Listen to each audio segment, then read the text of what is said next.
ఈ భోగి మంటలకి నేను ప్రతి ఒక్కరికి చెప్తున్నాను, ఈ రోజున రాష్ట్రంలో అడ్డంగా మనకున్నది, రాష్ట్రానికి ఒక పెద్ద కీడుగా మారింది.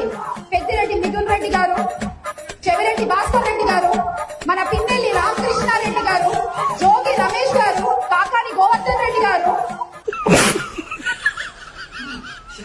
మా బడవా ఏందమ్మా, ఏం మాట్లాడుతున్నావు? ఏమి 3 లక్షలు నీకు శాలరీ వైసీపీని భోగి మంటలు లేచి కాల్చి పడేసినావు కదా శ్యామల, ఏమన్నా అర్థం ఉందా? అసలు నీకు అధికార ప్రతినిధిగా ఇచ్చినోడు కొట్టాలా ముందు చెప్పుతో. ఇట్లాంటి మాటలు మాట్లాడి ఈ విధంగా చేసి వైసీపీ పార్టీని ఏం చేయాలని, ఏదో వైసీపీ గెలిస్తే నువ్వే హోమ్ మినిస్టర్ అని హోప్లో ఉంటే ఆంధ్రప్రదేశ్ మొత్తము నువ్వేంది 2026 రాకముందే పెద్దగా సంక్రాంతి పండుగలో ముంచేసేటట్టున్నావే. సరే, ఏది ఏమైనా ఈ వీడియో చేసిన విధానము స్క్రిప్ట్ ఏదైనా కూడా కరెక్ట్గా సూటబుల్ అయిందండి. ఒరిజినాలిటీ శ్యామల నోట్లోంచి వచ్చింది. ఎడిట్ చేసినా సరే, ఒరిజినల్ వీడియో అయినా సరే ఏం ఇబ్బంది లేదు. కానీ మొత్తానికి శ్యామల నోట్లోంచి వాస్తవం అనేది బయటపడింది.